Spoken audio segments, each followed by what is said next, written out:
Hello बच्चों, आप सभी कैसे हैं? आप सभी का स्वागत है मेरे इस यूट्यूब चैनल पे। तो चलिए आज हम एक ऐसी कविता पढ़ने जा रहे हैं जिसे आप बचपन से लेके आज तक पढ़ते आए हैं और सुनते आए हैं। तो चलिए एक बार फिर से हम लोग परीक्षा की दृष्टि से इस कविता को फिर से एक बार पढ़ते हैं और समझते हैं। तो आप जैसा कि जानते हैं कि कविता को पढ़ाने से पहले कवित्री का हम परिचय करेंगे और उसके बाद कविता का लाइन बाय लाइन व्याख्या करते जाएंगे और आपकी सुविधा के लिए कठिन शब्दों के अर्थ शब्दार्थ भी दिए गए हैं और उन्हें भी आप देखते जाइएगा। और नेक्स्ट वीडियो में शायद ये वीडियो लंबा हो जाए तो आपका ये 2 पार्ट में ये कविता आएगा और नेक्स्ट पार्ट में बचे हुए कविता और उसके प्रश्न उत्तर आपको बताए जाएंगे। तो चलिए शुरू करते हैं। तो इस पाठ का शीर्षक क्या है? इस कविता का शीर्षक है झांसी की रानी, जिसकी कवित्री है सुभद्रा कुमारी चौहान। तो चलिए जानते हैं उनके बारे में। सबसे पहले कि सुभद्रा कुमारी चौहान का जन्म 1904 ईस्वी में उत्तर प्रदेश के प्रयागराज में हुआ था। उनकी आरंभिक शिक्षा प्रयागराज में हुई। अपने समय की प्रसिद्ध रचनाकार होने के साथ साथ वह स्वतंत्रता सेनानी भी थी। उन्होंने भारत के स्वतंत्रता आंदोलन में भाग भी लिया था, जिसके कारण उन्हें 2 बार जेल भी जाना पड़ा था। उन्होंने अपनी कविताओं के माध्यम से जनमानस में राष्ट्रीय चेतना जगाई। मतलब हमारे जनमानस में राष्ट्रीय चेतना मतलब राष्ट्रभक्ति की भावना को पैदा की। उनके लेखन में देश प्रेम, स्त्री केंद्रित विषयों और स्वाधीनता संग्राम के प्रति गहन प्रतिबद्धता दिखाई देती है। मतलब इनका जो लेखन में इनके केंद्रीय विषय क्या था? तो स्त्री को केंद्रीय विषय रखा था और भारतीय स्वाधीनता संग्राम के प्रति गहन प्रतिबद्धता थी। उनकी भाषा की सहजता ने उनकी रचनाओं को व्यापक लोकप्रियता दिलाई। उनकी प्रमुख रचनाएं हैं मुकुल, त्रिधारा, ये कविता संग्रह है, बिखरे मोती, उन्मादिनी, सीधे साधे चित्र, कहानी संग्रह है, कदम का पेड़, सभा का खेल, ये आपका बाल साहित्य है। सुभद्रा कुमारी चौहान को उनके कविता संग्रह मुकुल तथा कहानी संग्रह बिखरे मोती के लिए 2 बार शेक्सपियर पुरस्कार से सम्मानित किया गया और सन 1948 में उनकी आकस्मिक मृत्यु हो गई। भारतीय डाक विभाग ने उनके सम्मान में एक डाक टिकट भी जारी किया। अब आगे है झांसी की रानी। सिंहासन हिल उठे, राजवंशों ने भ्रिकुटी तानी थी, बूढ़े भारत में भी आई फिर से नई जवानी थी। गुमी हुई आजादी की कीमत सबने पहचानी थी, दूर फिरंगी को करने की सबने मन में ठानी थी। इसमें सुभद्रा कुमारी चौहान ने क्या कहा है कि कवित्री बताती हैं कि ये जो कविता किस समय, झांसी की रानी के समय 1857 की क्रांति ने पूरे भारत में स्वतंत्रता की एक नई चेतना जगा दी। सबके अंदर स्वतंत्रता की भावना पैदा कर दी। अंग्रेजों को देश से निकालने का संकल्प हर भारतीय के मन में जाग उठा और सभी ने आजादी के महत्व को समझा। आगे है चमक उठी सन 57 में वह तलवार पुरानी थी, बुंदेले हर बोलो के मुंह से हमने सुनी कहानी थी, खूब लड़ी मर्दानी वह तो झांसी वाली रानी थी।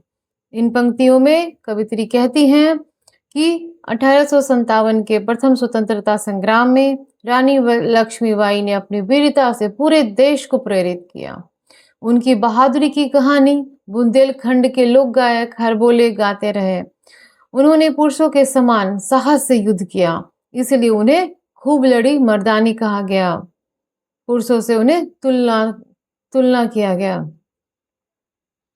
आगे है कानपुर के नाना की मुंह बोली बहन छबीली थी, लक्ष्मीबाई नाम पिता की वह संतान अकेली थी।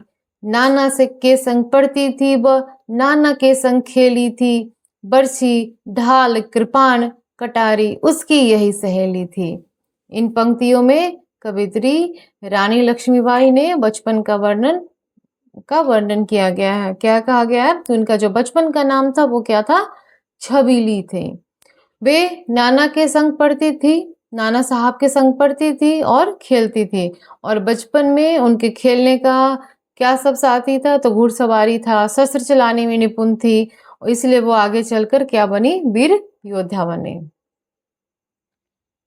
अबे वीर शिवाजी की गाथाएं उसको याद जबानी थी, बुंदेले हर बोलो के मुंह से हमने सुनी कहानी थी, खूब लड़ी मर्दानी वह तो झांसी वाली रानी थी।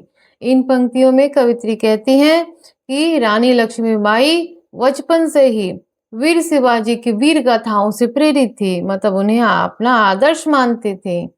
उन्हीं से उनमें देशभक्ति, साहस और वीरता का विकास हुआ। उनकी बहादुरी की कहानी आज भी बुंदेलखंड के लोक गायक गर्व से गाते हैं। लक्ष्मी थी या दुर्गा थी, वो स्वयं वीरता की अवतार। देख मराठे पुलकित होते उनके तलवारों के वार।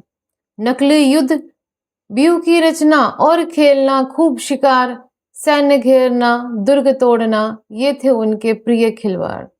मतलब इसमें क्या देख रहे हैं आप कि इन पंक्तियों में कवित्री रानी लक्ष्मीबाई की असाधारण वीरता का वर्णन करती हैं कि वो बचपन से ही वो साधारण स्त्री नहीं थी। वे लक्ष्मी और दुर्गा के समान तेजस्विनी एवं साहसी थी।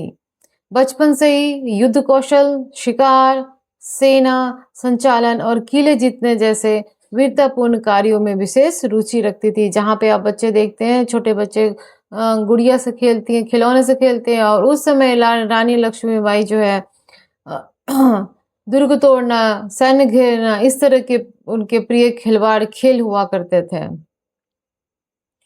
आगे महाराष्ट्र कुल देवी उसकी भी आराध्य भवानी थी, बुंदेले हर बोलो के मुंह हमने सुनी कहानी थी, खूब लड़ी मर्दानी वह तो झांसी वाली रानी थी।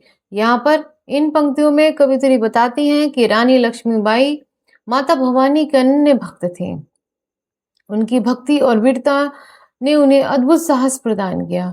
उनकी वीरता की कहानी आज भी बुंदेलखंड के जो लोक गायक हैं वो गर्व से सुनाते हैं। हुई वीरता की वैभव के साथ सगाई झांसी में, ब्याह हुआ रानी बन आई लक्ष्मीबाई झांसी में। राजमहल में बजी बधाई, खुशियां छाई झांसी में, सुबह बुंदेलों की वीरतावली सीबा आई झांसी में। इन पंक्तियों में कवित्री बताती हैं कि लक्ष्मीबाई का विवाह झांसी के राजा गंगाधर राव से हुआ और वे झांसी की रानी बनी। उनके आगमन से पूरे झांसी में उत्सव का वातावरण बन गया और वे वीर बुंदेलों के गौरव और शौर्य के प्रतीक बनकर झांसी में आई। यहाँ पर आप क्या देख रहे हैं कि रानी लक्ष्मीबाई का बचपन की बात थी और अब रानी लक्ष्मीबाई का विवाह होके वो झांसी में आई। अबे चित्रा ने अर्जुन को पाया, शिव से मिली भवानी थी, बुंदेले हर बोलो के मुंह से हमने सुनी कहानी थी, खूब लड़ी मर्दानी वह तो झांसी वाली रानी थी। अब उदाहरण के रूप में बताया जा रहा है कि किस तरह से मतलब एक सुंदर जोड़ा मिला, जीवन साथी मिला, कि इन पंक्तियों में कवित्री रानी लक्ष्मीबाई के विवाह की तुलना पौराणिक आदर्शों से करती हैं। जैसे चित्रांगदा को अर्जुन और भवानी को शिव मिले थे, वैसे ही लक्ष्मीबाई को भी योग्य जीवन साथी मिला। उनकी वीरता की गाथा आज भी बुंदेलखंड के लोग गायक गर्व से सुनते हैं। उदित हुआ सौभाग्य, मुदित महलों में उजियाली छाई, किंतु काल गति चुपके चुपके काली घटा घेर लाई। तीर चलाने वाले कर में उसे चूड़ियां कब भाई, रानी विधवा हुई हाय, विधि को भी दया नहीं आई। इन पंक्ति में कवित्री बताती हैं कि विवाह के बाद रानी लक्ष्मीबाई का जीवन सुखमय था, लेकिन शीघ्र ही पति की मृत्यु से वे विधवा हो गए। ये जो काल गति चुपके चुपके काली घटा घेर लाई, इसी का अर्थ है। फिर भी वीर स्वभाव की रानी लक्ष्मीबाई ने दुख के सामने हार नहीं मानी और साहस पूर्वक आगे बढ़ी। मतलब तीर चलाने वाले कर में उसे चूड़ियां कब भाई, रानी विधवा हुई हाय, विधि को भी दया नहीं आई।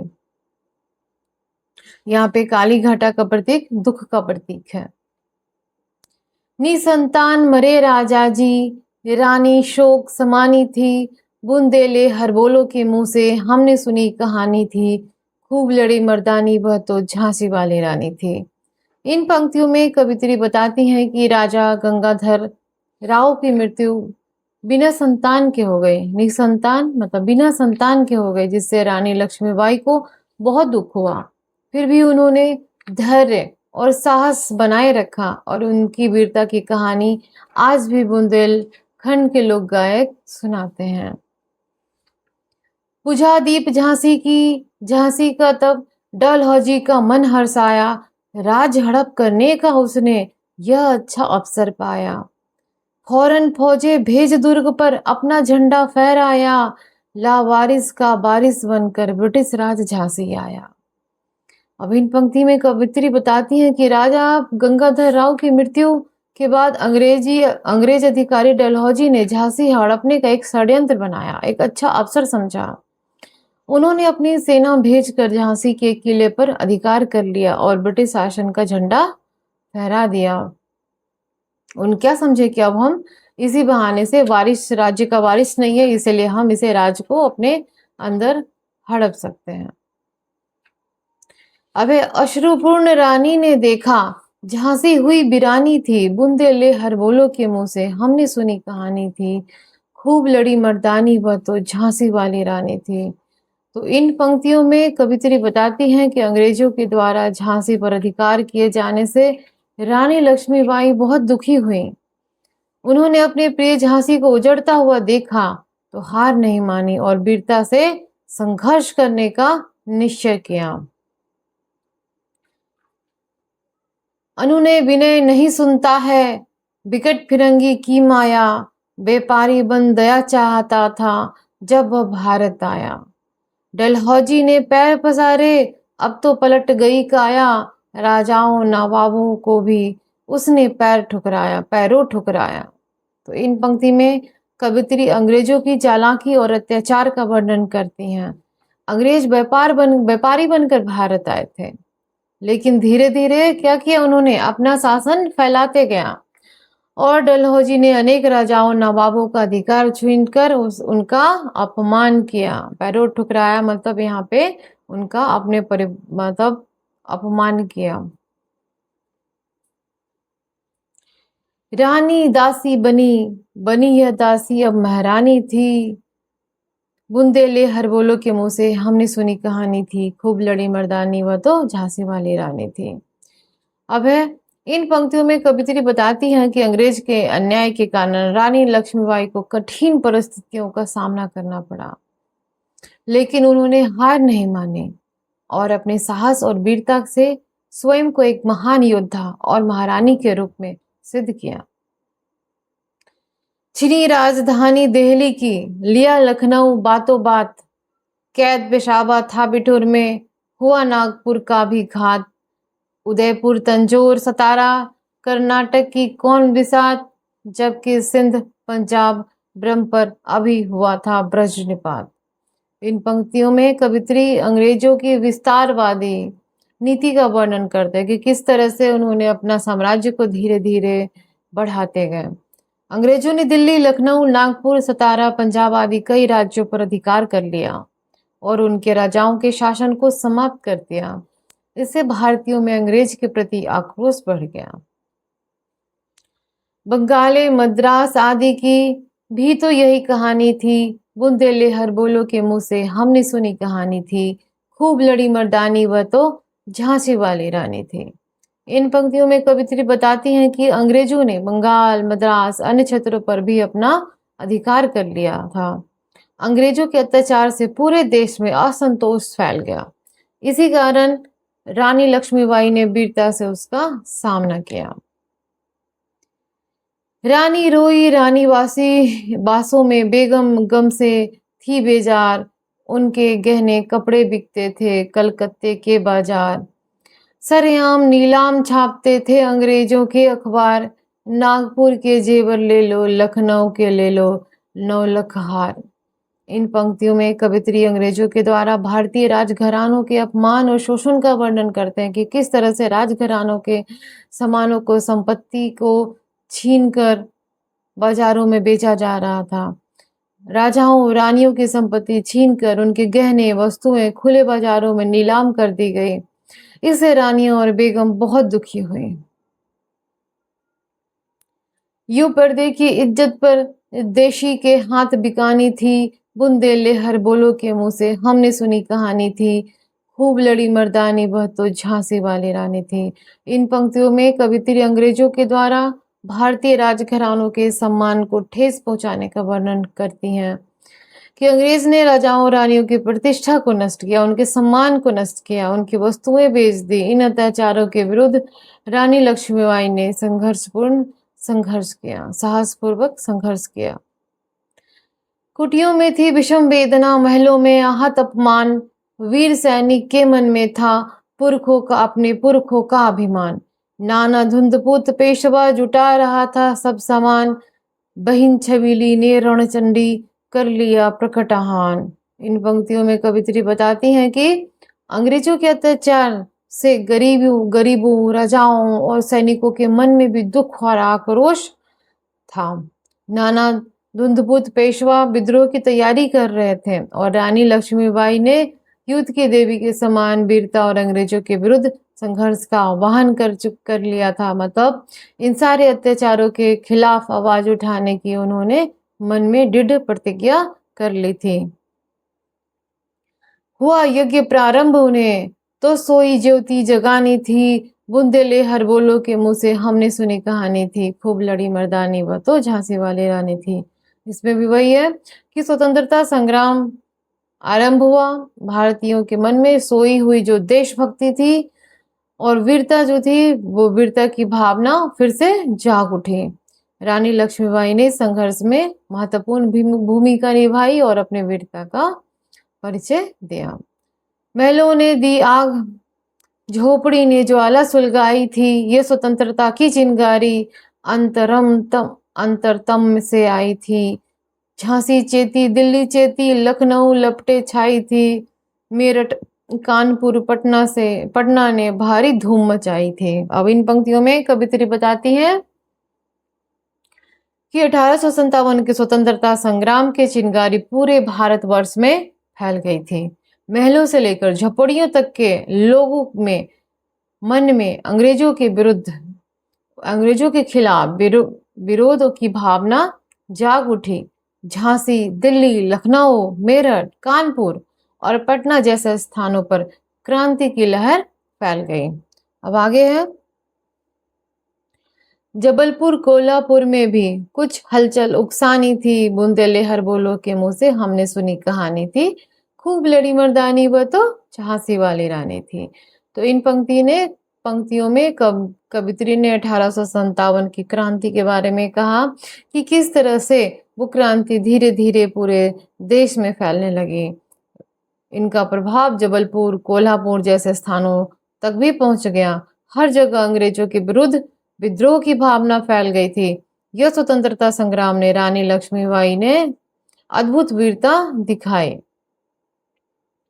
अब इस स्वतंत्रता महायज्ञ में कई वीरवर आए काम, नाना धुंधपुत तातियां चतुर, अजीमुल्ला सरनाम, अहमद शाह मौलवी, ठाकुर कुंवर सिंह सैनिक अभिराम, भारत के इतिहास गगन में अमर रहेंगे जिनके नाम। तो इन पंक्तियों में 1857 के संग्राम में वीर योद्धाओं का वर्णन करती हैं कि किन किन वीर योद्धाओं ने 1857 की क्रांति में भाग लिया।